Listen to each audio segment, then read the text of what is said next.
So, another example of someone being arrogant, as well as autism, is there was a place that I worked um, a while ago, and there was a teacher interpreting a class for an interpreting class, and many of the students were close to graduating, but they couldn't sign. It was kind of gestury and really kind of hard to understand.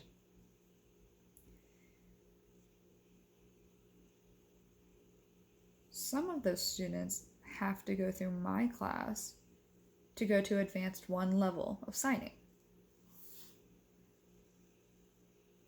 But they just keep failing because they can't sign.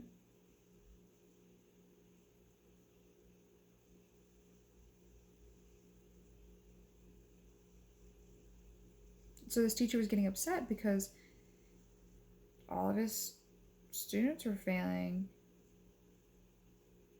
And he was thinking, oh, well, you're making me look bad. And it's not what I mean. It's just I can't pass a student who can't sign. So I was showing him what to do. For example, I told him about this other teacher who doesn't accept deaf students, that their class was only for hearing students. And I was explaining this because, some deaf students, they're curious about their language, their grammatics, and how it works.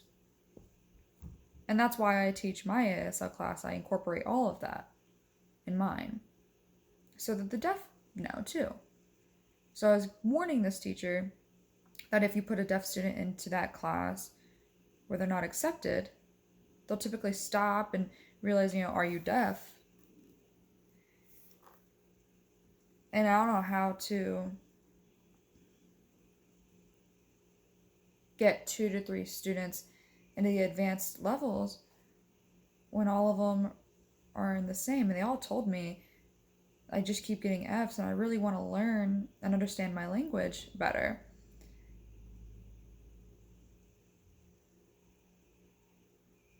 And I'm like, well, no, I fail students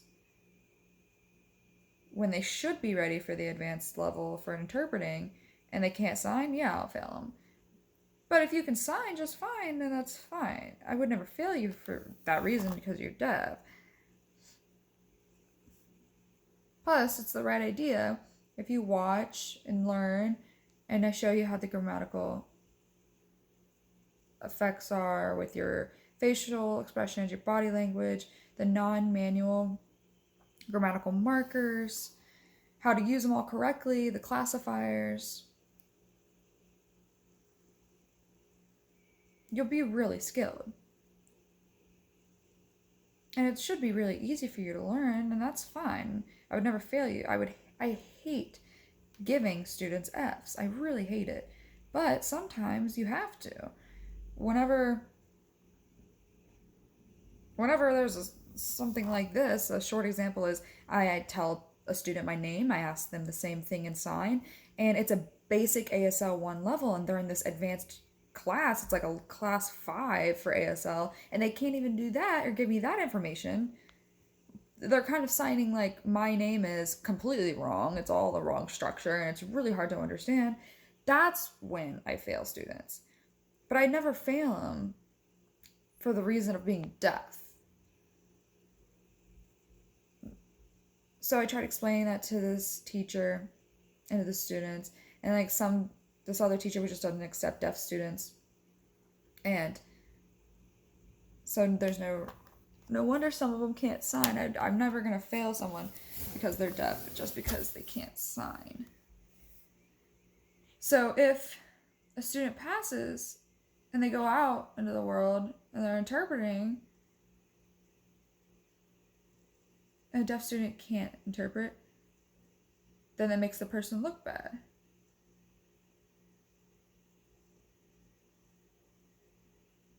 The teacher that didn't want this deaf student said, well, they can't go out and interpret it because it makes them look bad because deaf students can't interpret. And that made her character look really gross. I made her look really arrogant, and it showed that she practiced autism.